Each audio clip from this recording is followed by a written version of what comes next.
Hey everybody, it's Thrak. Before we get into this episode, I just wanted to say something about the major news that happened within the Call of Duty world. Vince Zampella, who had co-founded Infinity Ward and later Respawn Entertainment, passed away on December 21st, 2025, when he lost control of his car while traveling down the highway. He was only 55 years old.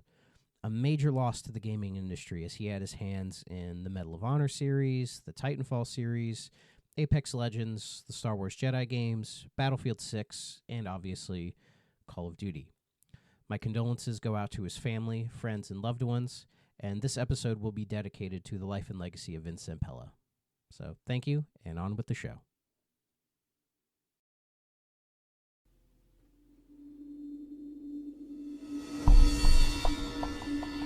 War. Games. Shooty McBang Bang. Propaganda. Maybe a zombie? Welcome to Thrak Ops.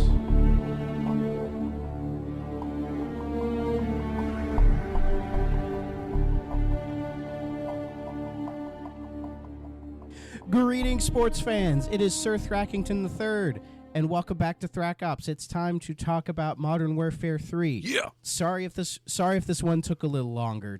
Things have been busy. I'm contributing to the economy again, so I just have more things on my plate to do. So that's why I brought in a guest for this one. I needed somebody to help discuss the ending of the original Modern Warfare trilogy with me. This guy, he latched onto this one right away. I don't know why, but he wanted to talk about this one specifically. He is 1/4 of SuperGhost, but he's the only one you can actually talk to. Yeah. Formerly of SuperPod, hamburger helper, and root beer lover. It's my dear, close personal, longtime friend. It's Aaron. Aaron, how you doing, buddy? I'm doing good, man. It's Sunday, so fucking I thought nothing was going to be happening, but I mean, other than that, it's good. Doing good, man. There's always something. It's always something, isn't it? Like every time I think my schedule is good, it's like, oh, remember, you've got birthdays. You've got 1 million family members who have birthdays. Yeah. See, it's like we need to start keeping track of the shit in our like phones or something. That's what I've been doing. Whenever something like that happens, I'll put it in my phone and I'll be like, hey, remind me like 2 days in advance. So I go like, oh, right, I have that thing to do. Yep. And like, it helps. Usually the family shit is all on my wife's calendar, and I've told her, like, maybe we should just merge calendars so you know when my shit is and I know when the family shit is. But she's like, exactly. No, I don't want your filthy podcast stuff on there. So I was like, all right. She's like, you're recording with fucking Thrak on the same day we got to do this thing, you idiot. Whatever. All right. So yes, we're here, and today we are talking about Modern Warfare 3. So before we get into Modern Warfare 3, Aaron, I like to ask every guest this. Yeah. What is your history with the Call of Duty franchise? Oh, dude, like I almost said every other teenager, like everybody else around the time these games came out, I was hooked. Like, I wouldn't say Modern Warfare 3 was really like I guess this was when people started dropping off, because Modern Warfare 2 was more of the peak of the series, but Modern Warfare 3 was when I really started getting into Call of Duty. Like, me and my buddy Jared and my brother Devin, we would all get together and play not only Modern Warfare 3, but the first Black Ops and like Black Ops 2. We played those pretty religiously. Not so much like the campaign on those. We would always just main the multiplayer on those. And Modern Warfare 3 specifically, we played the shit out of the 3v3 mode on the online, because like we had our own little roles, because like I was the guy that always ran around with the PP90 M1, the little like super soaker, had like rapid fire and like a front grip on it. Yeah, we all had our own little like setups and kits and like roles in the 3v3. It was awesome. That's awesome, dude. That's great. And so like that was kind of like where you really began, or was just like this one was really the one that you have the most experience with, pretty much? Yeah, because like I really started with the first Black Ops, And then Okay. when MW 3 came out, that was when I really started putting in the time and like really started pumping hours into it. Yeah, because I remember when I did the Modern Warfare 2 episode, to me that was like the peak for the series in terms of its like popularity. Oh yeah. Especially with the Infinity Ward stuff, because like Modern Warfare 1, broke through, and then by MW2 everyone was ready for it. And it was such a big hit when it came out, everybody was playing it. And by the time we get to Modern Warfare 3, the previous game was Black Ops 1, and that's Treyarch really, earning their stripes, being like, hey, we deserve to be here too, right? And so Modern Warfare 3 was the big climactic ending. Well, that was the idea, but I put that I feel like this is the watershed moment for the series, particularly as far as Infinity Ward is concerned, because a lot happens, like especially behind the scenes on this one, because there was a lot of controversy around things, because not only is Infinity Ward doing this, it is also co-developed by newcomer Sledgehammer Games. Oh yeah, okay. Yeah, this is the debut of Sledgehammer, which we'll get to in a second. Because famously, this game, it came out November 8th, 2011 for the PC, 360, the PlayStation 3, and the Wii. Modern Warfare 2 skipped the Wii, but Modern Warfare 3 does have a Wii port, and it is, well, I'll do a Wii version episode in the future. Anyways, but yeah, famously, this is when Jason West and Vince Zampella were fired, which resulted in lawsuits and all kinds of bad blood and Titanfall. We got Titanfall out of it, so I think. Oh, cool, good trade. So what happened was, after the success of Modern Warfare 1, West and Zampella were able to negotiate a new contract with Activision where they would get large bonuses and creative control over the series, starting with Modern Warfare 2. Sounds great, right? But Activision were able to throw a clause in there that if they were to fire them, they would get the rights to the series back to them. So I think in that contract, it was West and Zampella basically getting the rights to the series. But Activision were like, but if we fire you, it comes back to us. And they were probably like, oh, they're going to try to like leave us and just go independent. And we don't want to lose our cash cow, right? Yeah. So this created some tension where Activision just started looking for reasons to fire them. You can look up some of the details on some of the stuff they were trying to do. Like they even like hired a law firm to see if they could try to find some reason to fire them. And even and to be fair, West and Zampella saw this and were trying to find a way to get out. But it all came to a head where Activision just basically fired them and forfeited their large bonuses. And so West and Zampella went and formed Respawn under EA. Dozens of Infinity Ward employees left with them because they were like, this is bullshit, which is fair. It was kind of a bullshit thing to do. Oh, yeah. All kinds of lawsuits got thrown back and forth. Like Activision even sued EA saying you're trying to, take the series out from under us, which is funny because if you go back to like the Finest Hour, like the early Thrack Ops episodes, EA was suing Activision for similar reasons, thinking they were trying to co-opt Medal of Honor and make it their own. It's funny how things turn around, huh? But due to all of this, Infinity Ward remained basically a shell of their former self, and so they needed some help to come in. Enter Sledgehammer Games. Okay. So Sledgehammer Games was originally formed in 2009 by Michael Condrey and Glenn Schofield. They had actually worked in EA previously, bonding over games like 007 From Russia with Love and famously Dead Space. So they found they really liked working together and wanted to basically form their own studio to make more kind of third-person games like a Dead Space, for example. The name Sledgehammer actually comes from the two of them figuring out that their fathers both worked in construction, and they kind of bonded over that. So that's cool. Where the name Sledgehammer comes from. Yeah. And then they pitched an idea to Activision to make a third-person spin-off to the Call of Duty series to be called Call of Duty Vietnam. Activision was a little hesitant, but they said, okay, let's do it. So they started working on it for many months, even had like a little 15-minute playable demo of it. But this was all going on during all the Infinity Ward stuff. So Activision came to them and said, hey, look, we love what you're doing. It's great. It's fantastic. But we really need help with the next mainline series game. Can you help us? They were not expecting that because they wanted to make third-person action-adventure games, not a first-person shooter. But they took a poll within the staff of the studio. They said, let's do it. And so they ended up co-developing this game.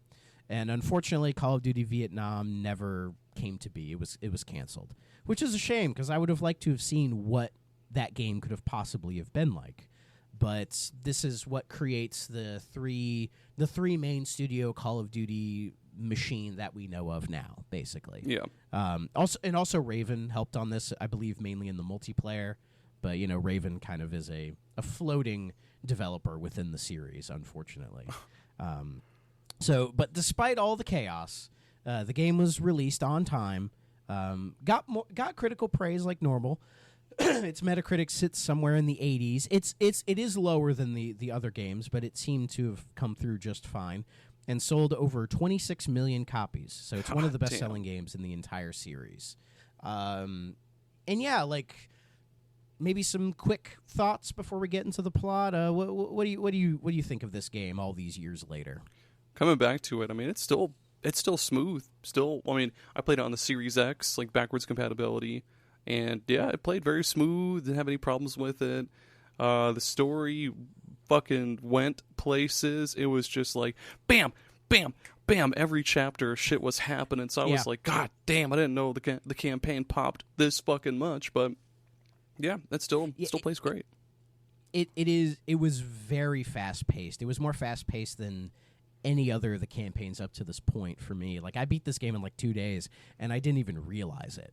At the end, I'm like, oh shit, I'm at the end. Oh fuck, And also, this is the last game in the series for a long time that I have any prior experience with, because I did play through this game on my friend's PS3 10 years ago when he let me borrow it, and I just bought every COD game from Modern Warfare 1 to 3 and played through them all. Nice. So I do have prior experience with this, and it's the last game until Black Ops 6 that I've played. So pretty much from here on out, I don't know jack shit Flying blind about what's coming next, which is actually going to be interesting because it is the weird period in COD from Black Ops 2 on. Things get a little weird. Yeah, I think that was when the big old fatigue happened. I feel like right after either this game or Black Ops 2, that's when the fatigue started setting in. And then we got I think it was after Black Ops 2 because people really like Black Ops 2.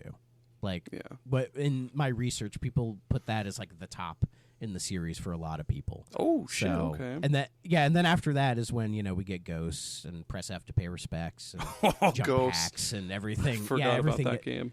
I never played it. I remember it coming out and people being kind of weird about it, and I never knew why. But I'll find out one of these days. Good. Hopefully relatively soon.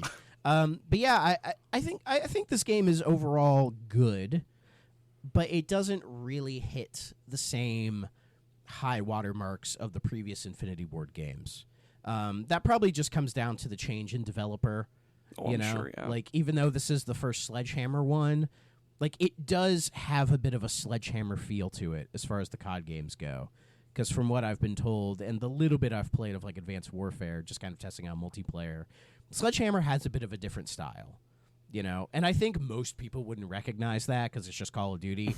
But this game, to me, it feels different, compared directly from Modern Warfare 2. It's it's close, but you can tell the chefs are a little different, But is that necessarily a good or a bad thing? I can't say.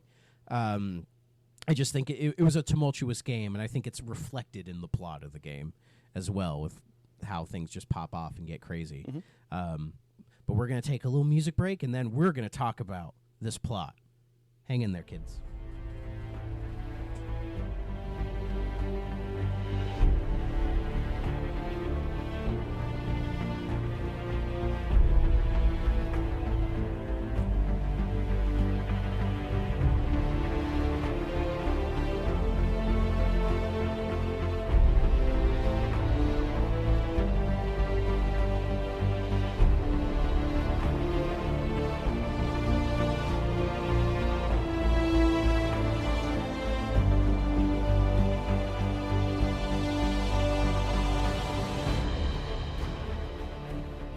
So the story picks up right where Modern Warfare 2 leaves off, with Price and Nikolai trying to save Soap after the fight with Shepard.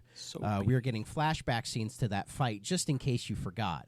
It kind of is like almost a playable, interactive intro for the game. They're trying their best to keep Soap alive when the logo just fucking jump scares you on the screen. And then we start the first mission called Black Tuesday. So Black Tuesday, we are playing as Staff Sergeant Derek Frost Westbrook.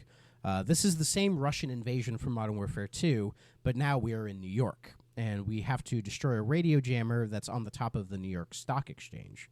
So not only does this mission have your traditional boots on the ground, but we get to use the Predator drone and a machine gun and a Black Hawk right away. Goddamn right. Yeah, it's quite an interesting kickoff, just like we're right into it. Yep. There's no training mission. There's no slow, like, oh, you do this, you do that. Like, no, we're just fucking in. It's very similar to Black Ops, because Black Ops doesn't have a training mission either. It just kind of throws you right in there. Maybe they took some cues from that, potentially. And then starting off, fighting on, Wall Street, going to the stock exchange. It's trying to keep the same scope that we've had, but trying to increase that scope. Yeah. And speaking of scope, this is we get the debut of having dual scopes on your guns as well, which is a neat little addition, right? Shit, where yeah. you can have like your little red dot sight, but also like an ACOG, and you can kind of swap between them. Like that's kind of neat. A couple of missions throughout this gives you that option, so it's cool to see them trying to do some innovation in that part. But that flows right into the next mission called Hunter Killer, where we're on those little subs. Like if you remember in Modern Warfare 2, when we're sneaking onto the oil rig, we ride those little like submarine things before we get there. Here we actually get to control one, which is kind of nice. Mm-hmm. And we're sneaking up to a Russian submarine so we can launch their missiles against the Russian fleet. So we fly up, we put some C4 on it to force it to surface. And so we get in, and then we launch the missiles and blow it up, and it's like we're fucking out of New York City. So it's a pretty quick kind of in and out of New York. They don't really use that set piece enough. Like I feel like they could have had more in New York, don't you think? I feel like they only had it for that one mission, and then they globe hopped quite a bit. They went from like that to the Africa area to like now that I'm thinking about it, that whole stock exchange part was super duper short. It was like maybe not even a couple of streets. Yeah, it almost screams rush development. There could be. They spent all their time on Vietnam. They were like, well, shit, all right, we got to get cooking on this. Yeah. So, but we move to the next mission called Persona Non Grata. Not that Persona, okay? We are trying. No, unfortunately, no. We are trying. Could you imagine scoping up with your ACOG scope on your like M16? You're like Persona, and then you have like a Persona that also has an M16. Well, Persona 3 has guns, right? Persona 3 Modern Warfare. Instead of shooting yourself in the head, you shoot them. Oh, imagine you just turn the gun. You put the gun, like you put a whole assault rifle into your mouth. You're like Persona. Captain Price going Persona. God damn, fucking doing like the kick flips and shit. That's Oh yeah. What's her fucking name? I don't know. Green shirt girl. Persona 4. Unless it's. She loves kung fu movies and meat. Chie. Yeah. Yep. Yeah. Chie would like Modern Warfare. Right? She would. But anyways, back to the mission. We are trying to evacuate Soap, but since he is dying, we can't play as Soap, so we have to play as a new character called Yuri. Who is this Yuri? We'll find out later. But since Task Force 141 is now disavowed after the events of the last game, when you're playing these missions, you'll highlight over Price, and it'll just say Price, not Captain Price, or just say Soap or whatever, which interesting little nod there. This mission here we go. Yeah, the mission reminds me very much of how they went during Modern Warfare 2, but at the end, we do get to pilot a little unmanned tank to try to clear the way for the thing. And my thought was, why the hell didn't the Russians use this? Because you're trying to, clear the area to get to Nikolai's helicopter to get Soap out of there. And then they're like, oh, it's too dense. We can't get through. And then they just find off in the corner a crate. And they open the crate, and there's this unmanned tank. And they're like, use this instead. It's like, why did the Russians use this? So, but you use that. You blow everybody up, and then everybody gets to the chopper, and then Yuri has to try to run and catch up, and you almost miss the chopper. There's a point where you fall, like almost on a waterfall, but you are still able to get out of there just in time, just in the nick of time. Action movie schlock, as I've been saying for the last couple games. No problem. But we move right into the next mission called Turbulence. Here we are part of the Russian Secret Service protecting the Russian president from plane hijacking because he is flying to Hamburg to try and negotiate some peace talks. Because this whole Russian invasion, this whole World War III, wasn't necessarily condoned by the Russian government. It's Makarov kind of using his connections to sort of get this going. But a bunch of guys sneak onto the plane and try to hijack it. There's like dozens of guys. How do these fuckers sneak on board? Yeah, for real. There's so many of them. Like, it's a big plane. But, like, I don't know how they get it. But anyways, our character named Andrei Harkov is able to, you fight everybody off. You try to secure the president. For some reason, his daughter's with him. I don't know why he would bring his daughter to this, unless they explain that. Like, surely they could have gotten a babysitter. There's no way there's no babysitters she's an adult. in Russia. Oh, that's, I guess that too. Did they ever say how old she is? She's got to be like 20s, I think. Yeah, okay. She's an adult. So, why is she with them? Who knows, man? We don't have time for that. We got to get this shit moving. Maybe that's what they thought, too. Yeah, I guess she decides to come with. But this mission is fun. It reminds me a lot of the Mile High mission from Modern Warfare 1. Fuck yeah. All the intense action on the plane. You're able to fight everybody off and secure the president, but your plane crashes near the airfield. Holy shit, it does, yeah. Fucking splits in half, and you see the dudes flying out of the plane as the other half kind of like falls off. That was so cool. Yeah. It's very James Bond. As I was playing this game, I'm like, it feels like they were watching some Bond movies, and we're like, we should do that. Yeah, it was sweet. Like, give me more of that. It was, yeah. Oh yeah, there's a lot of spectacle in this game. Oh, a lot of spectacle. Fuck yeah. So you crash. Of course you survive because you wore your plot armor, so you're good. But you're near an airfield. Your guy's like, "Where the fuck's the president?" "Oh no, we got to find him." You fight your way. You're able to locate him. And then as you're trying to get him out, a helicopter's landing. You're like, oh, that's our guy. You open the door. Makarov's right there and just shoots you right in the fucking face. And he's like, I got you, bitch. And then he I'm Wayne is able Brady, to... bitch. Sorry, continue. If only it was Wayne Brady. But he's able to kidnap the president and his daughter. But before they fly away, they notice you kind of fidgeting, and Makarov just shoots you again. So you're dead.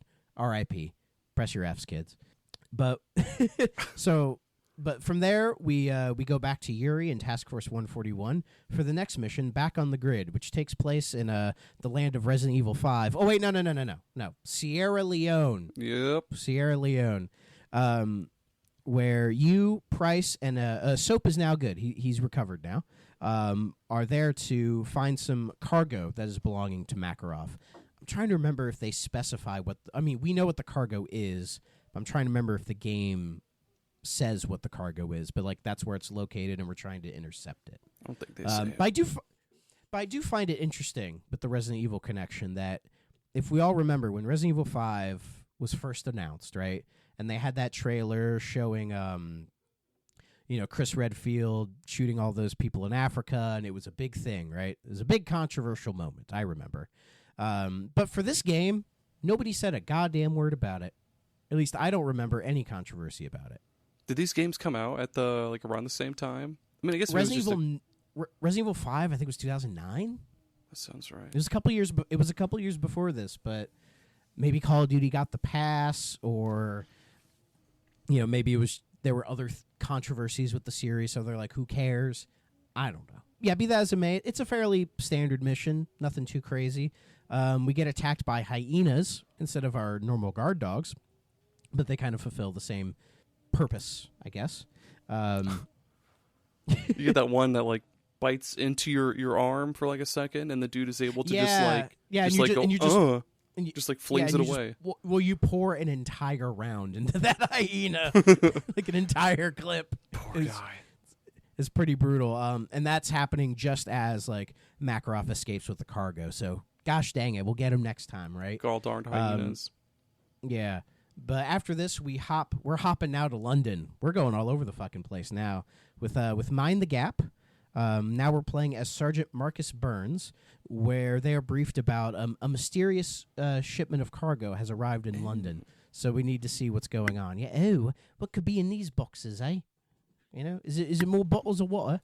Call blimey, it's point. No, fuck, I just spoiled it. Shit. Call blimey, it's Fortnite.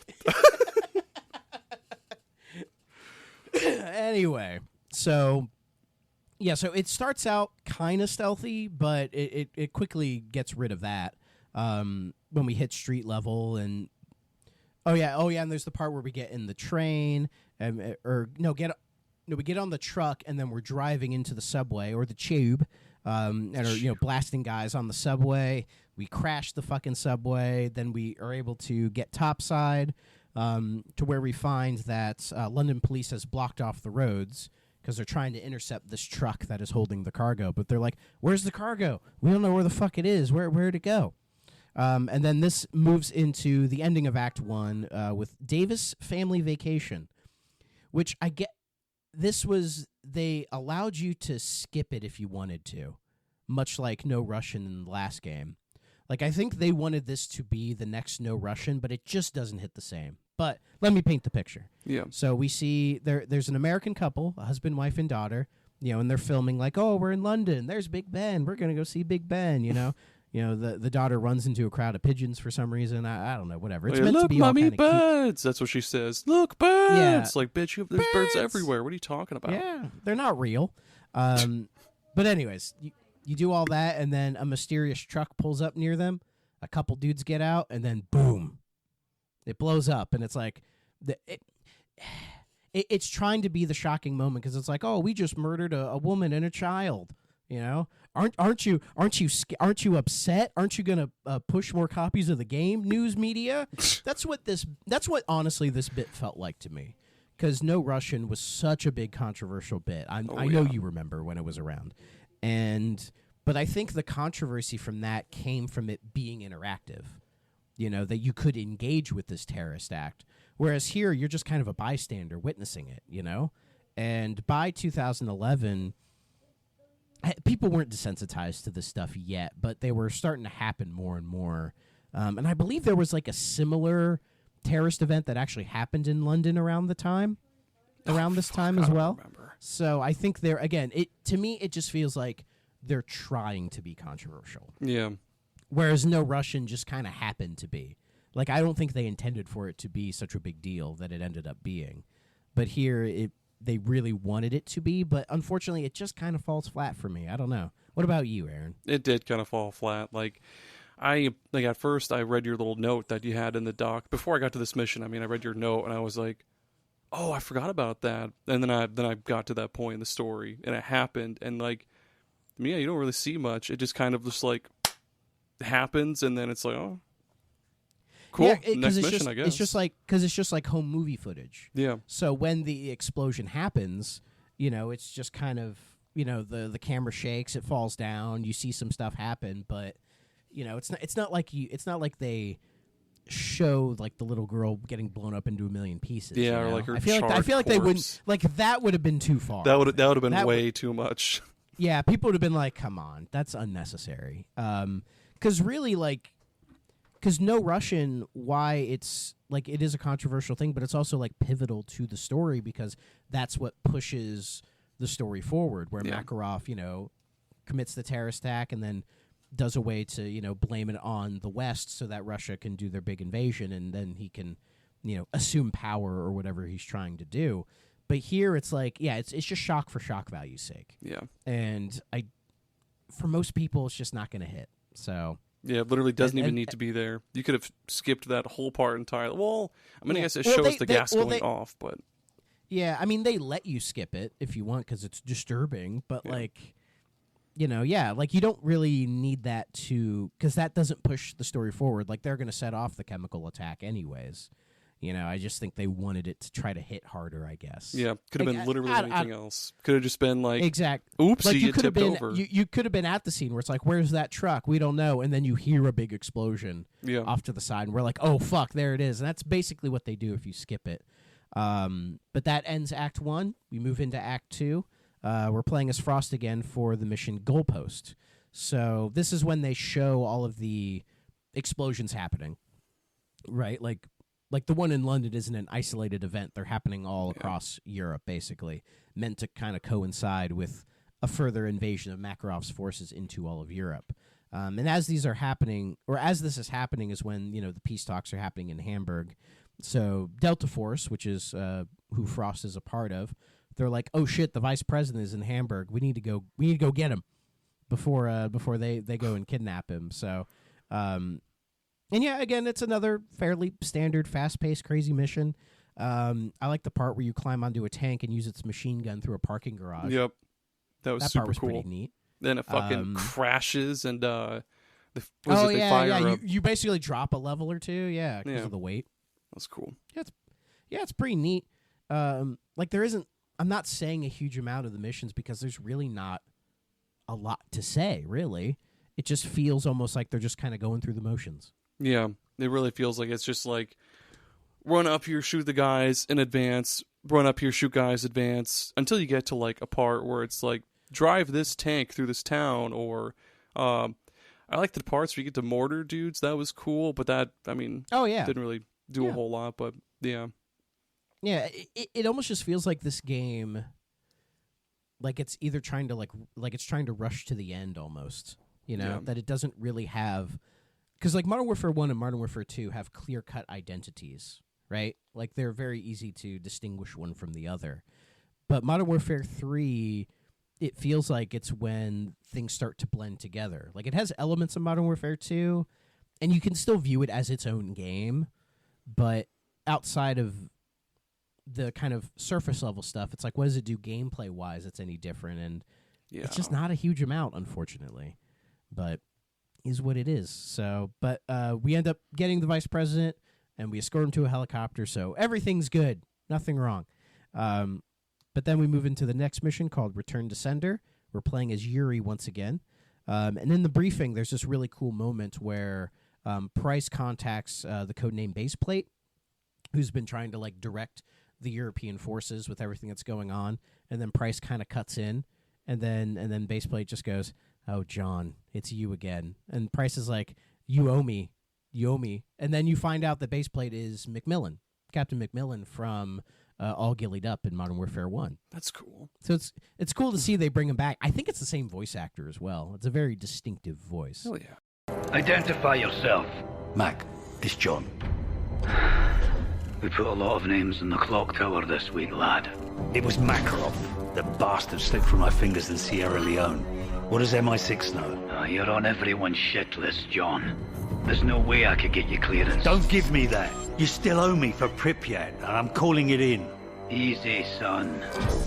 Yeah, so basically that's when Price is like, hey, you need to, you owe me, and he's trying to help figure out what's going on.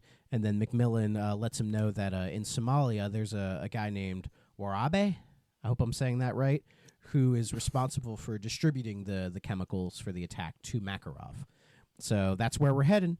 So yeah, we head to Somalia. We find him kind of hiding in a building, and we torture him with the gas to try to get the information out of him, being like, where's Makarov, basically. And they turn on the gas. We put on some gas masks. And then Price is like, "Oh, do you want one? Oh, you gotta tell me. You gotta tell me."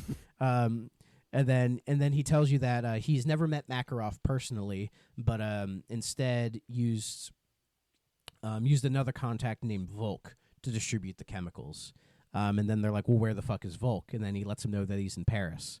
So and then there's this moment where Price hands him the gas mask, and as he's about to put it on, he just shoots him anyway. Price just doesn't give a fuck at this point. He's been through hell. I mean, he's already disavowed. He's already done some questionable things. So, he's like, what do I care at this point? I'm not protocol anyway. So you do that, and then you're like, oh, we got to get out of here and get to Paris. You get to use one of the remote turrets on a helicopter to try to clear out the forces to make the LZ safe to land. Fuck yeah. See, that point to me, there are those little bits in this game with the Predator drone, with the remote helicopter, that give me the feeling of, oh, they're like showing you how to use this for when you unlock the kill streak in the multiplayer. Yeah. Because an issue that pops up in later Call of Duty games, from what I'm told, is the campaign almost feels like a tutorial for the multiplayer. Where it's like, here's all the cool things you can do in multiplayer. Now head into the multiplayer. Like, it kind of takes away some of the identity that the campaigns had.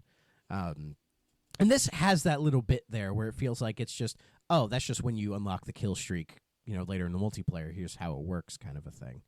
But that's okay. But the helicopter gets shot down anyways because a sandstorm is starting to brew and things are getting crazy. But it was Nikolai who was piloting that helicopter, so we need to go find him.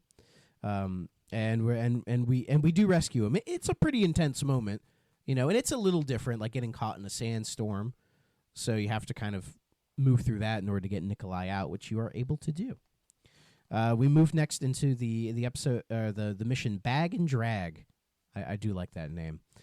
Price informs the squad, informs Delta Squad, where Frost is, that Volk is in Paris, and that's where we need to go. So the first bit is us just kind of going through the French streets, trying to get him. We are assisting French forces as well because this is all during the Russian invasion. So you have French forces fighting the Russian forces, and then you kind of like sneaking through, trying to like help them and get to Volk. And then, of course, you go down into the catacombs or into the sewers. Because why does every fucking game needs a sewer level? Even the fucking Call of Duty games. I'll never understand what is so appealing about the sewers. I don't know. Video games. And like the catacombs is pretty fucking wild too. Because I mean, I've seen photos of it, but they had like piles of bones in the game. Like there was just bones. Oh yeah, all throughout the whole fucking thing. And it was lit by torches and was it torches? Yeah, I'm pretty sure there was. I think torches so. Yeah, down there. Yeah, it's something that would have been more interesting in like an Indiana Jones game. Yeah, exactly. It was Call of Duty game because Call of Duty doesn't, especially this game, does not let you kind of sit in and take in the environments around you for the most part. Maybe once or twice, but it's very just kind of, we got to get through this, unfortunately. Yeah, this felt way more like Indiana Jones or Dark Souls kind of place than Call of Duty. It was weird, but it was kind of cool. I mean, yeah, it's still pretty cool. And actually, what's really cool is at the end of this, we get into that thrilling car chase trying to escape Volk. Oh, which is one thing that is a little different. Like, the truck, and you're kind of like, oh, go out the back and shoot some guys. Okay, now hit the passenger seat and shoot some guys. Like it is pretty thrilling, and I do like the bit at the very end where you T-bone the car that Volk is in, and you shoot everybody else but him, mm-hmm. and then it crashes, and you're like, I'm not sure how Volk even survives this. Yeah, that's but so nevertheless, like the car they T-bone just fucking right up against the dumpster or like a cargo container. Yeah, it's like a Nissan Altima. Like it's not even like a special armored car or anything like that. And then that one fucker gets out and just drags him out of the car and just fucking beats him a little bit. Like, come here, you. Yeah. Holy shit. Again, action movie schlock. Like this is released during like the peak of the Fast and Furious movies. And while I've never seen those, or at least past like the early ones where they actually were talking about cars. Yeah.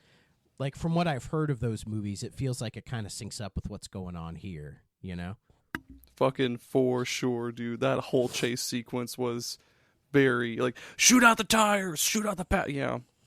Very I mean, Fast and Furious. It's fun to play, but, again, it's just, the whole time I'm playing this game, just the action, it feels like it has no weight to it. Yeah, like, it just doesn't have... It doesn't feel like Call of Duty. Like... Yeah, but I guess it just kind of relates to how, like, part 3 in trilogies usually aren't as good as what we've got before. There have been exceptions, but usually part 3 always feels a little iffy because it's like, oh, what do we do now? Kind of a thing. But anyways, we get to the next mission, Warhammer, and this is when we actually get to use the AC-130 again, which is pretty nice. It's been updated, it's modified a bit so that it's a little easier to use and control or whatever. I mean, it's cool, but it doesn't have the effect that the AC-130 mission had in Modern Warfare 1. It just doesn't. They don't mix really, because Modern Warfare 1's. What I love about that AC-130 mission is like it's brand new for the series, kind of for gaming in general, and it has this like dehumanizing effect about it, you know, where you're just kind of popping dudes off and you're not even really thinking about it. Oh yeah. But by this time, you know, you're in this full-scale war and you're just kind of, you know, everything's going nuts. So it's like, just use everything, man. So it just, again, it doesn't give you time to really set in and really explore, you know, the idea of using the AC-130 again. You're just using it to help kind of push, to escort the Delta team and Volk basically out of there, you know? Like, you swap between the 130 and Frost a couple times, which is cool when they do that, but it doesn't hit as well as, say, that mission in Black Ops 1 where you're, like, piloting the SR-71 and you're kind of guiding your team in, like, a faux strategy game kind of thing. Yeah. And then when you have to go into the building, you do your normal COD stuff and then you come back out, you know? Like, that handles it better here, in my opinion, even though they're kind of different. But then we take control of Frost at the very end where we're at a bridge that's, like, overlooking the Eiffel Tower. And they're like, hey, we need to blow up the bridge and take out all these forces. And they just start doing bombing runs. And you see the Eiffel Tower is already, it's, like, kind of crooked. You know, like, it's already taken some damage. You know, it looks like it would look in a Tim Burton movie, just kind of warped. Oh, yeah. Looking kind of funky, right? But then there's one final bombing run that happens that the whole thing just collapses down. Like, I remember that was a big moment in the advertising of the game.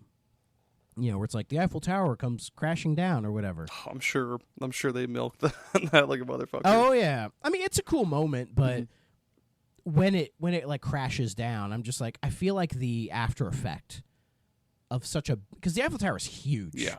Like, I think we don't really know how huge it is. You know, you just see it in pictures, but it's pretty fucking massive. And I think the force of that thing coming down completely would have created a wider after effect than it actually does.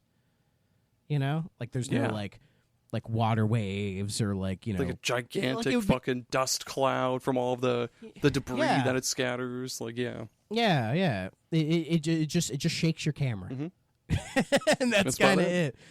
So, I mean, again, it's a cool moment, but it just doesn't hit as much as I would have liked it to, unfortunately. No. But we head into our next mission called Eye of the Storm, which is Yuri and Soap setting up to provide support for the next mission, where we found out where Makarov is, and we're going to kind of set up a sort of covert operation to get in there and take him down. Like, this bit reminds me, it almost feels like a little tribute to the earlier emphasis on stealth missions from Modern Warfare 1, but you have Soap replacing Price as sort of the main guy, which is pretty cool.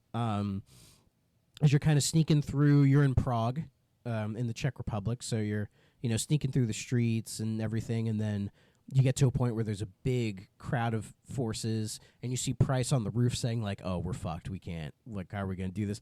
And then conveniently, a bunch of Czech resistance members, like Gandalf at Helm's Deep, just come barreling in, and they're like, we got this, man, and then you're like, okay, I guess we're in here now.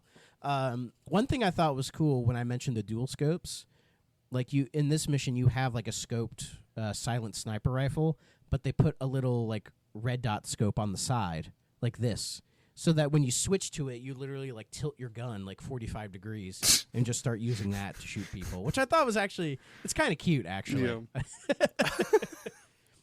So, but anyways, so we're able to climb up to the church and then, you know, set up, and then we end the mission, and it moves right into the next mission called Blood Brothers, where we are planning to assassinate Makarov. Brothers.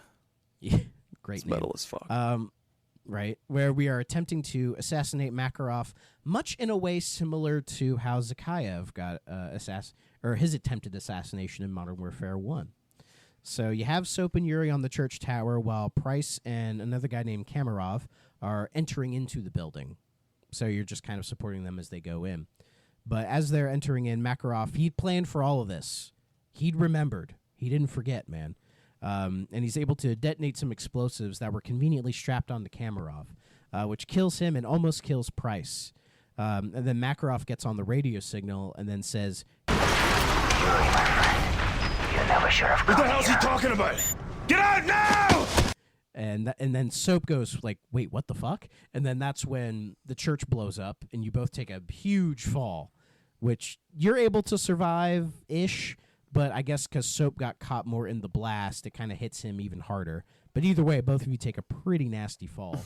And then Price is able to, he reunites with you guys, and he's able to carry Soap to safety with the help of the checks. You get him into a building, you lay Soap on a table. You're trying to stop his bleeding and everything, but you realize that, oh shit, Soap is dying, like for real. They've been teasing it throughout the whole game, much in the way of Star Trek II: The Wrath of Khan when they were teasing the death of Spock, right? They teased it early to try to get it out of the way, but now we're at that point where he is dying. But as they're trying, Soap just grabs Price, and his last words to him are, "Yuri knows Makarov." Not now, son. Just rest. Get a medic! Come on, stay with me, son. Price. No. Makarov knows. Yuri. Oh, no! Soap! No! Soap! You have to go now! Get off me!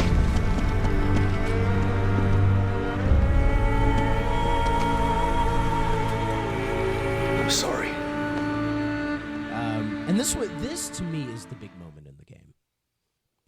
Is Soap dying, which is surprising that they did this. How do you feel about it?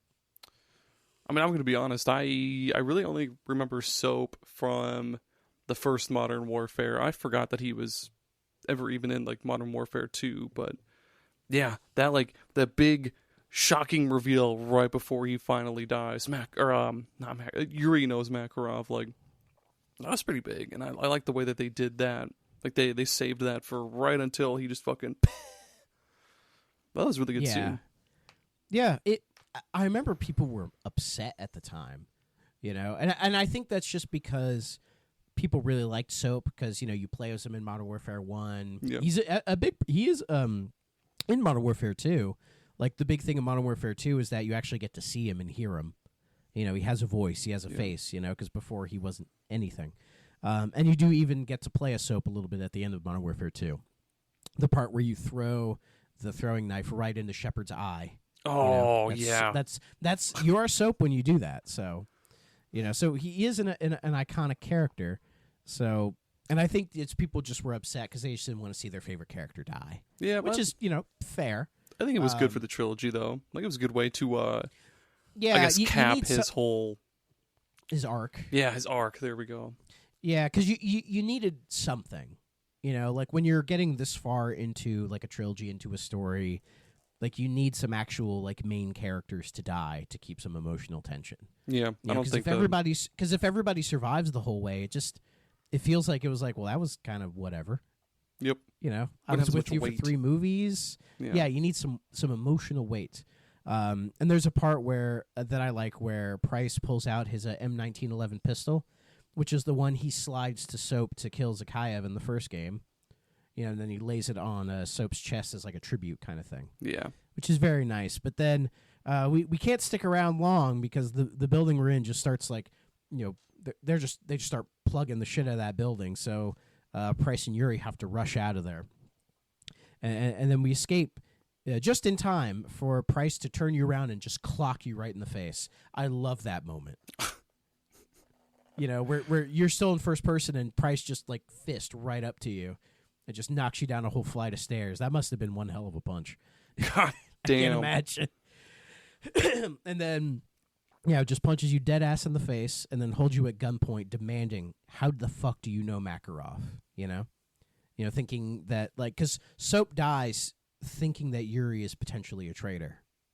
But then we get, like, a whole big flashback sequence where Yuri actually talks. Where we learn that Yuri, him and Makarov have been close for a long time, actually. That I think it was that they were, like, orphans that were kind of adopted by Zakhaev to be a part of his group. And then you flash back to see that, like, you both are present during the moment in Modern Warfare 1 where Zakhaev almost dies, but he gets his arm blown off. Like, you both were there for that.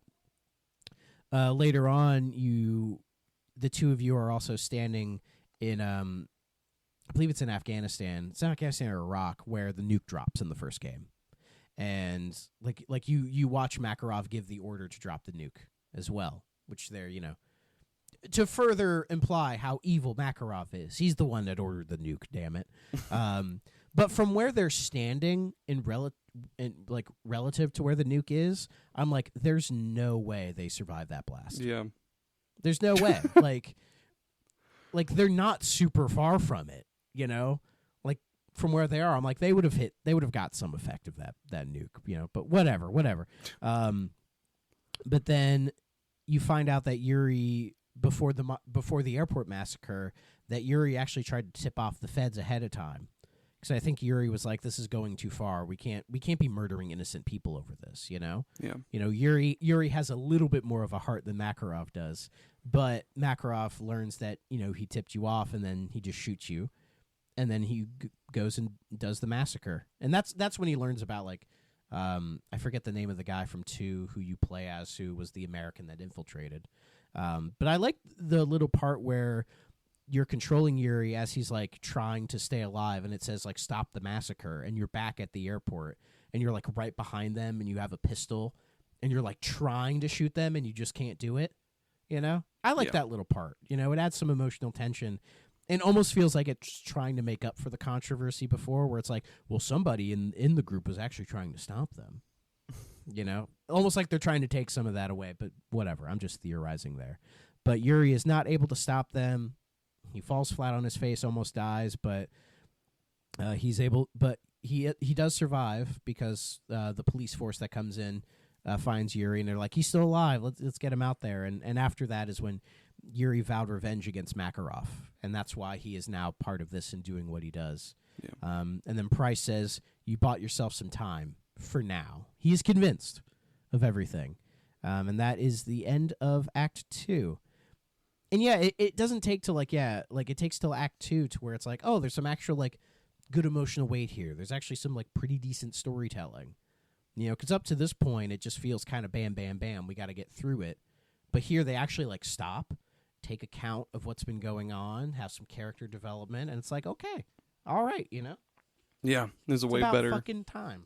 way better ending than the bomb going off in that little girl's face. Yeah. It's a way to put it.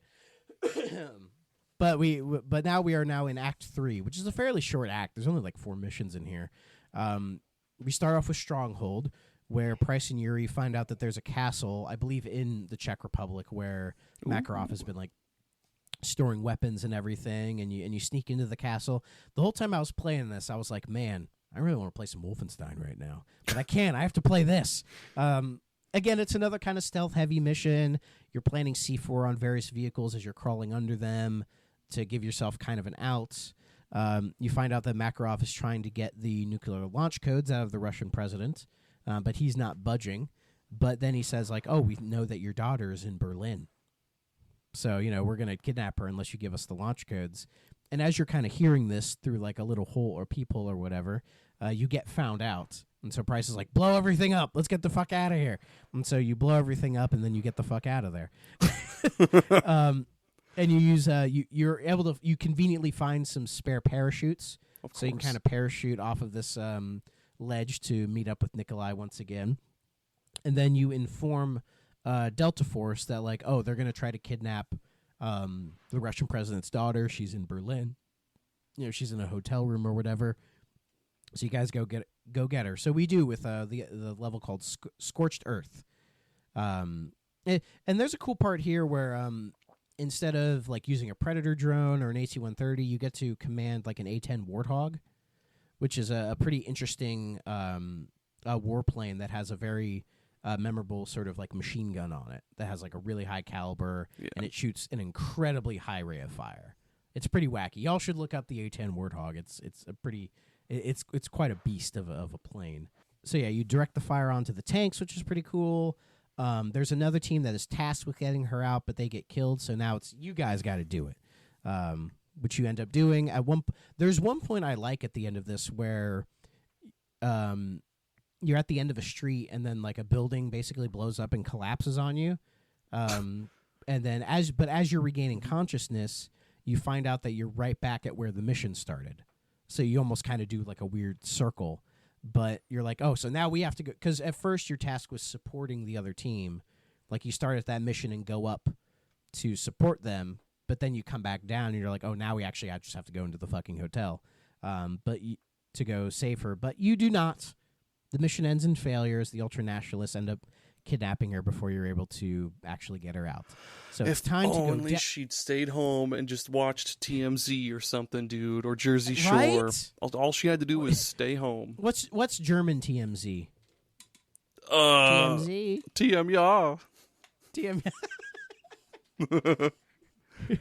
Oh, did you see what the English were doing today? Did you see the schnitzel on the TMZ? Holy shit. They probably, if they're smart, they hate that shit. But anyways, now we have to go down the rabbit hole. The rabbit hole in question is a diamond mine where they're hiding the president and the daughter. Why a diamond mine? Honestly, I don't remember. It's just a diamond mine, I guess. Whatever. Again, like this part, it's a pretty big mission. Like it's like a big arena where like shit's blowing up and things are getting fucking crazy. Like to me, this feels like the ending to a Bond movie. Like if you've ever watched, say, the ending of Tomorrow Never Dies or The Spy Who Loved Me or any of those where the ending is just like a big force fighting another big force. That's what this ending felt like to me. And I mean, it's fine. It's fine. You know, you're able to get the daughter pretty quickly, but then she's like, "Oh, they're taking my dad further in." The part I like is where you and Price, because you're Yuri again, you're standing and you're like, "Wait a minute, they're below us. Throw your C4 on the floor and we'll just drop down." Fuck yeah. Which is cool, but when that happens, I'm like, how does like the president not get hit by any debris that falls down? Like, how does everybody actually survive this whole ordeal? But again, how does it not cave in or fucking anything? Yeah, I don't know. Yeah, but we don't have to think about that. We got people to shoot. So you shoot more people. You got the president. You get to the helicopter. But as it's ending, parts of your squad end up getting left because they're like, we got to get the fuck out of here, right? So some of your dudes get sacrificed in order to get everybody out. But you get everybody out, and then the peace talks properly go through after this, and they're basically like, oh, the war's over now. You know, everything's fine. But you still have one more mission to do, and that's you got to go kill Makarov properly.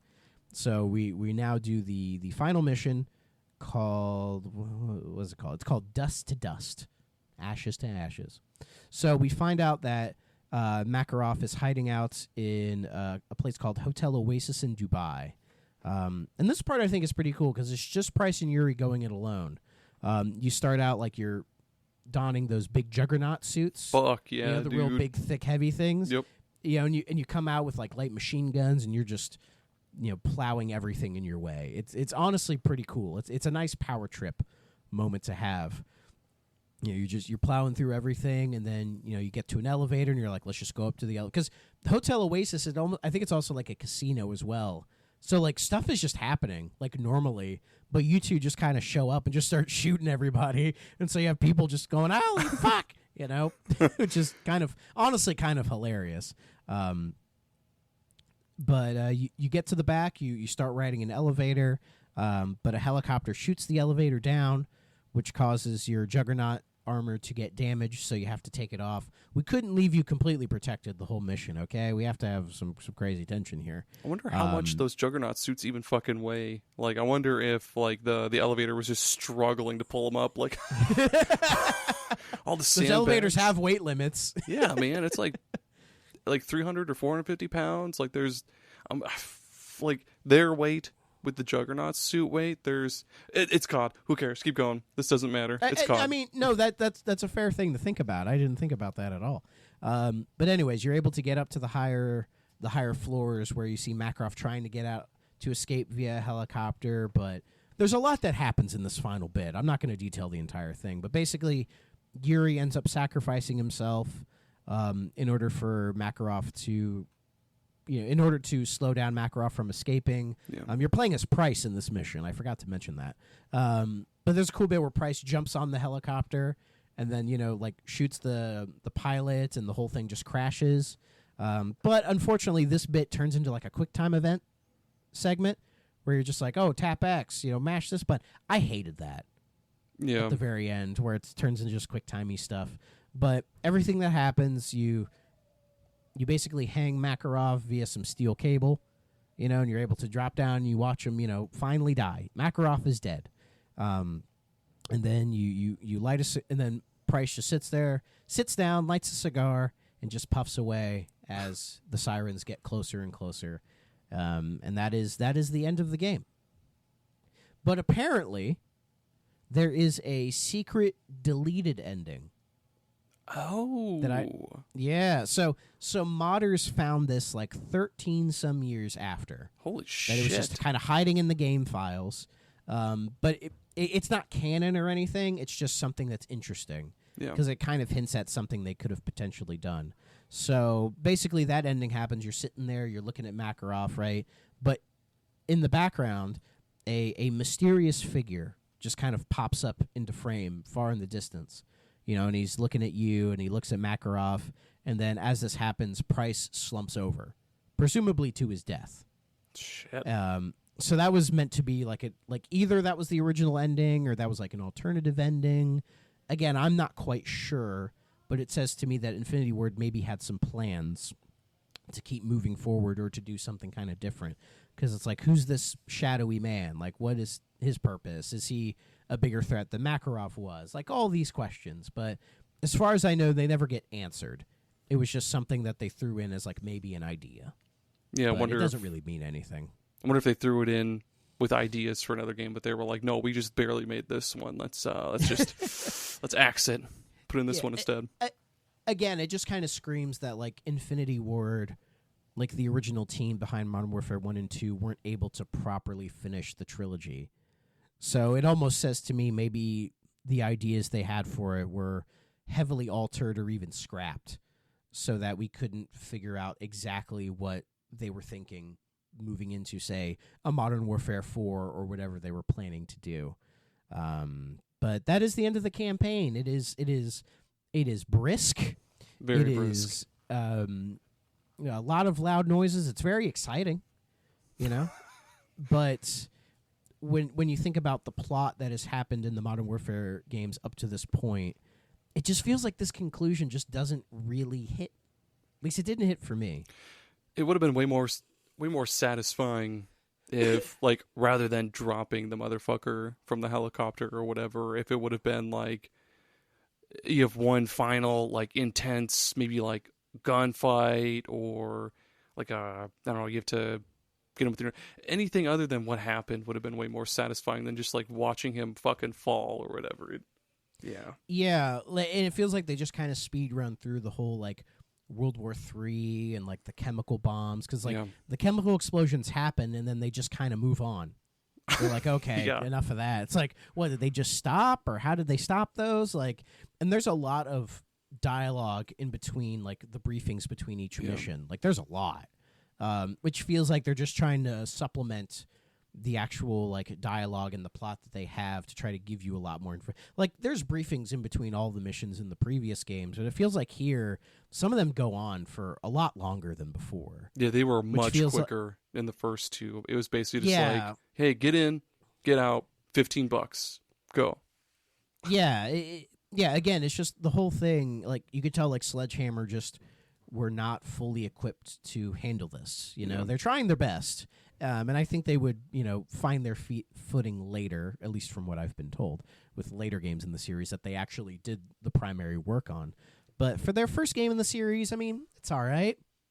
It's all right. It's just a shame that, like, for all of the emotional stuff that has happened in the Modern Warfare plots up to this point, for the third one to end this way, it just feels like, they took out the big bad guy, but it just feels a little disappointing. Yeah. It just doesn't end really in a way that I think befits everything that had happened prior to it, which is a shame. But, that's just the trials and tribulations with game development, I guess. But story aside, we can just now talk more about what we thought of just how the game feels. We talked about, controls wise, feels pretty good. Yeah. But it feels like by Modern Warfare 1, they had just figured out how these games control and just kind of kept it to that same thing, like. Yeah, there's not a whole lot different. Yeah, and there's not a lot of new gameplay elements. Like the dual scopes are kind of cool, but there's not a huge amount of additions. It's just kind of business as usual almost. Graphically, the game looks really nice. It is actually a noticeable step up from Modern Warfare 2, even. Because I'm trying to think, by 2011, 2012, I think is when people were starting to say like, hey, we've had the 360 and the PS3 for a long time. Like, maybe it's time to upgrade our hardware and get some more powerful consoles, right? And everyone's like, what do you mean? Everything's fine, Like, the 360 gen went for a very long time. It did. Which is crazy to think about, but, because it started in 2005 and went to about 2014, 2015-ish, because that's kind of when 360 games stopped being made. Yeah. Yeah, it was a very long time. Compared to, say, the PS2 gen, which started in, like, 98, 99 and went to about 2004 as, like, the main console. Though, I mean, PS2 games kept getting made forever, but, like the GameCube, the Xbox, they lost support fairly fucking quick after their successors came out, so. But, yeah, like, the game looks... I mean, the whole game had, like, a weird... Did it feel like it had, like, a gray sheen to it a little bit? Like, it didn't feel super colorful.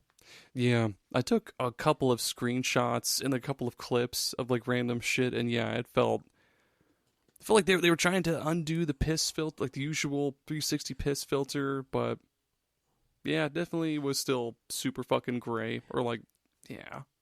Like, what I liked about Modern Warfare 2 was like the color schemes were actually pretty prominent.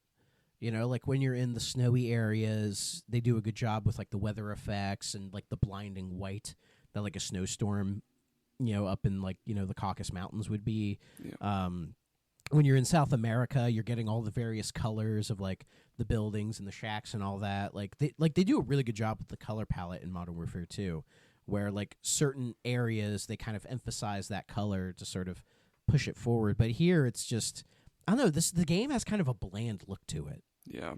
Like even though graphically I think it's a nice fidelity step up, like everything is looking better, but I don't know, it just doesn't have as much expressiveness in its look compared to previous games. No. And kind of the same with the music. Like, music's fine, but nothing super iconic as far as I'm concerned. Not at all, you man. might think about it differently. No, not at all. The music was just same shit all the time. Yeah. There's no iconic, like, Modern Warfare 1 menu music or anything like that, unfortunately. Yeah. But we can move into the other modes in the game, multiplayer and Spec Ops. Which one do you want to start with? The multiplayer, the multiplayer is one I have the most, probably the most experience with. The multiplayer, I feel like it was kind of almost the same as kind of almost the same as you had in Modern Warfare 2, but with like the kill streaks didn't feel nearly as good as they did in Modern Warfare 2. Because I mean, they added the like the AC-130 felt a little bit better to play, but everything else was just kind of like, But one cool thing they did with the multiplayer in Modern Warfare 3 was it was a 2v2 mode. They had 3v3, 4v4, which was cool because like usually if you played the usual multiplayer, you'd get stuck with randos that don't know what they're doing, all that shit. Yeah, it's like 6v6, 7v7, that kind of thing. Yeah.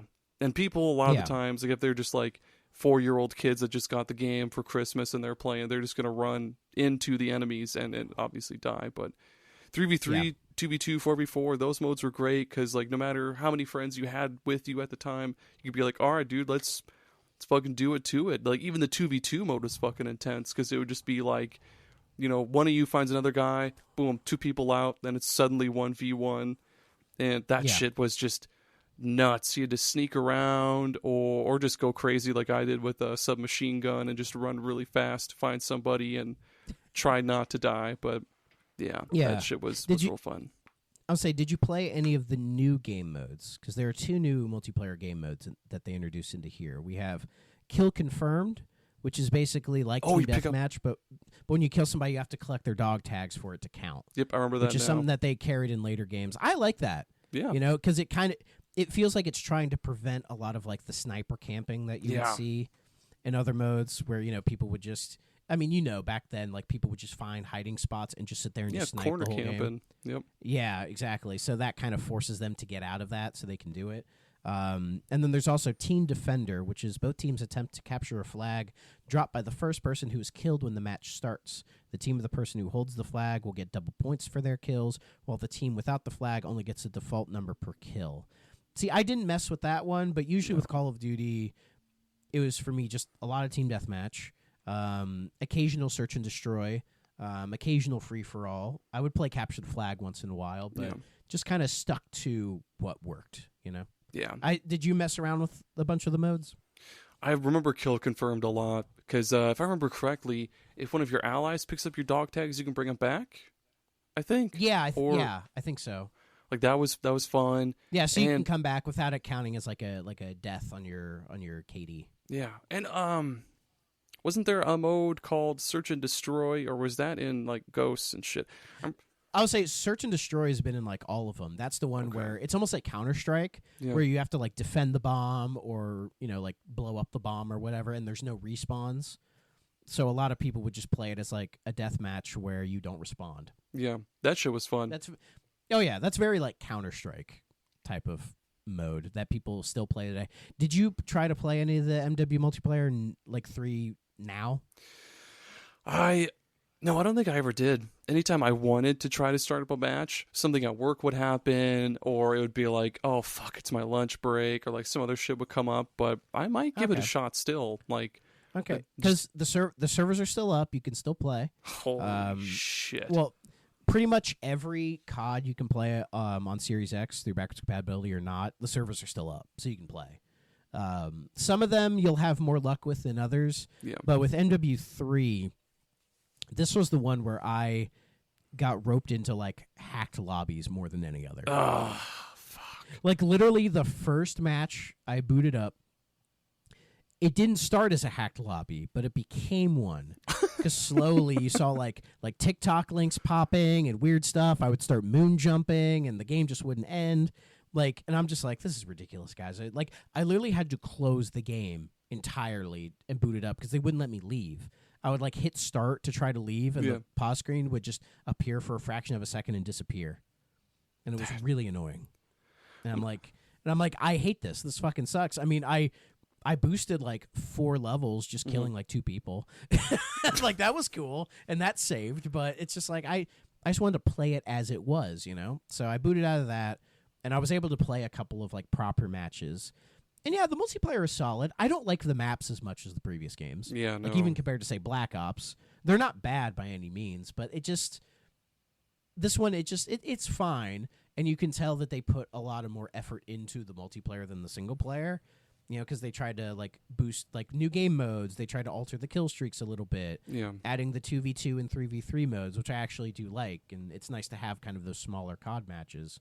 So it's still fairly solid as far as multiplayer is concerned. If you could play it. Yeah, if you can play it. But comparing all 3 of the Modern Warfare's multiplayer as far as they're concerned, I feel like Modern Warfare 1's is the best still. Yeah. Yeah, it wasn't like... There's some about the simplicity of Modern Warfare 1's multiplayer that still That's what I was going to say. Up. Yeah, that's what I was going to say. Modern Warfare 2's is fun, but it's just way too chaotic. Mm-hmm. Like, even at its peak, it was way too chaotic. Because, like, in Modern Warfare 2, I just got so sick of people, like, throwing knives immediately, doing 360s, and all the trick shots that you would see people do. Like, I just got sick of it. And I'm like, can we just fucking play a game, please? And in this series, as I've been playing the multiplayer, the one that I got hooked on the most was Black Ops 1. And that's because there's, like, no bullshit. Like, there's very little hacked lobbies, no trick shotting. It's just people playing it as if it was brand new. And it's so fun. Like, the maps are great. The kill streaks are great. Like, Black Ops 1 multiplayer is... Yes, it was the debut of Nuketown as well. So, like, You and me, we should fucking play some Black Ops 1 multiplayer. It's still really good. Fucking like hit me up. I started as like rank 1. I'm already at like rank 20 something. I've played it that much. I wonder. I want a prestige. I want a prestige in Black Ops 1. So I'm like been working on it. Let's do it, man. I think I assume it still has my shit saved, like on my multiplayer. It XP should. and all that shit. If you're still using the same account, you yeah. should be good. Because when I boot up Modern Warfare 1, it still had my same everything. Hell yeah. Which is awesome. So yeah, but that's the multiplayer. But then we go into the Special Ops mode. And in Modern Warfare 2, I loved the Spec Ops mode, where you had like those weird missions where it's like, do this thing in this time or do that. I thought that was really cool. But here, they revamp it and turn it more into like Horde mode from like a Gears of War, where they just kind of drop you in a map. And then you have your levels of take out everybody, and then you can use that money you get to upgrade your weapon. Oh, yeah. Yeah, it's cool. I like it. You know, you can do it single player, you can do it multiplayer. I mean, I like Horde modes. I think Horde modes are just really fun. Yeah. And this one is fun. It'd probably be more fun with people. In fact, using a machine gun to destroy a helicopter was great, because I got to do that at one point. Because when you get to like, I think it's like level 5 or 6, you have like 2 little helicopters shooting at you, but they're kind of like the smaller, weaker ones. And what I was doing was buying Predator drones and then just like blowing them up. But then I ran out of them, but I had like a high-powered assault rifle, and I'm like, oh, let me see if I can just shoot it down. And I did. So that was cool. Oh my god, it's all coming back to me now. I remember the Juggernauts being absolute bastards when they came out, because they took so many hits. I would just chuck my entire stock of grenades at them because I didn't want to waste any ammo. And just fucking absolutely hated them. But yeah, like it's weird. Like the Spec Ops in the multiplayer I think are much better than the single player in this game, which is a bit of a shame. Yeah. But it kind of just shows where I think their head is at, where the series is going. Yeah. You know, because as I said, this feels like a watershed moment in the series, especially on the Infinity Ward side, where, you know, things are changing. You know, maybe in a way they weren't necessarily expecting, or things they didn't want, but, you know, things are changing. Are they changing for the better? I can't say yet, because I haven't played Ghosts. So, and I know Ghosts has some very interesting takes online about, you know, where it goes or what it does. But overall, I would say this is still a solid entry in the series. It's not. I didn't have a bad time playing this game at all. There was nothing I necessarily hated. It's just a game that the series is starting to change its identity and trying to change what is important. And I think those changes impact later games more than this one. But I do think this was also like the public perception started to change on this as well. Because, as you know, Modern Warfare 2 and even Black Ops 1 were big hits. Like everybody I know was talking about those games and playing those games back in high school. Yeah, because I was in high school when they came out. But by Modern Warfare 3, I didn't hear as much talk. Like, people were still just playing Modern Warfare 2 and 1, and even Black Ops. Like, hell, I think some people were playing World at War more than this one. So it felt like, at least within my circle, this one didn't hit as well. It's a shame. I feel like you guys all would have had fun playing 4v4. That was... Oh, probably, yeah. I think that was one of the main reasons that we played Modern Warfare 3. Well, other than Special Ops, because now that it's all coming back to me now, we did play a lot of Special Ops, but... Yeah, that Spec Ops mode is really fun. Those smaller matches were just really fucking good. Modern Warfare 3 was great. Yeah, I don't know. Maybe it was just... Maybe our tastes were changing. I don't know. Could be. I don't know. But I don't want to say this game is underrated. But it's not really overrated either. It's just a game that kind of just sits where it sits, you know? Yeah. Like, if I were to tier rank this one, I would probably throw in a B. I think a B feels good for this. Like, it's not terrible, but it's not a game I'm, like, itching to play again. You know, when this is all said and done, I don't know if I'm going to be, like, going out of my way to boot this one up, you know? Unless you want to, then I'm like, sure. I would rather go right to Black Ops, if I'm being totally honest. Yeah, this game... Yeah.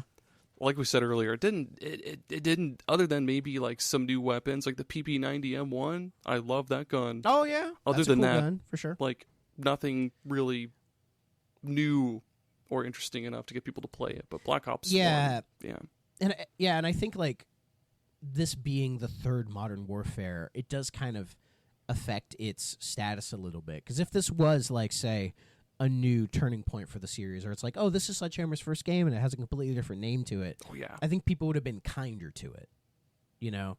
But looking back, it's like, man, this one, for everything that happened before, for it to end the way that it does, you know, maybe not a wet fart, but, you know, a little toot maybe. Just a light toot. Yeah. They give this one 2 light toots out of 10. 2 light. Exactly. But yeah, that's going to do it for Modern Warfare 3. Of course, we will be revisiting Modern Warfare in the future for those reboots, and that's going to be a whole other thing. I forgot about those. Yeah, but yeah, that's gonna do it for this episode. Thank you so much, Aaron, for being here. I appreciate it. Hell yeah, man! Thanks for having me. And anytime you want to play some Black Ops 1, hit me up, and yeah, I'll hop on that shit for sure. Especially if we do a couple rounds in Nuketown. God, I miss that fucking map. Oh yeah. I think I have all the maps. I think I bought the DLC maps. Good. Those are I liked them so much. Yeah. And before we get out of here, why don't you plug all of your stuff for the potential like 2 viewers who don't know your stuff? All right. Well, yeah, I do. I'm one of the 4 hosts of SuperGhost. You can go to superghost.site and check all that out. It's just a weekly gaming podcast where it's me, Jerry, Beth, and Greg. We get together, talk about what games we're playing, what games we're looking forward to. So most of the time, we'll talk about some news that catches our eye, but it usually comes up as like, basically Britney watch. Like we'll talk about Britney Spears almost all the time, like what cool shit she's doing. But what's she up to right now? We don't know yet. we just got back to record. We just got back to recording, and we did our fantasy critic draft. We did our game of the year, and once we get back to the regularly scheduled like original flavor Super Ghost, we'll get caught up with Brittany. Hopefully, she's smoked on a plane again because that was really cool. I'll say she's out of her conservatorship, right? I think so. Yeah, she's on her own now, just doing her thing. Good for her. Smoking on planes and shit. And then I also do a chill VGM podcast just cause it's real easy to throw together on a whim if I want to. It's all at chillscape.xyz. I think on Wednesday I have a Castlevania episode coming out, so that's gonna be really cool. Oh, that's gonna be good.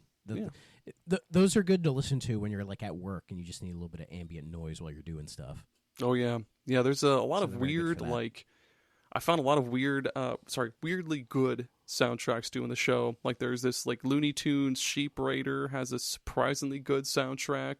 That's the PS1 game, right? Yep. I've talked about that game more in the last year than I ever have in my life. I know. I've still never played it, but the soundtrack is awesome. It's nuts. And that's it. Yeah. That's all I do. Yep, and we're all part of the SuperPod network. So if you go to the SuperPod network, you can find all of our stuff, and you'll find me and Aaron talking about other dumb shit, usually dumb Japanese shit or something. So stay tuned for that. Yeah, and while in fact, by the time this is out, we've probably already talked about the Super Game Club, wrapping that up from last year. So go listen to that and hear us talk about some interesting games we played over the year.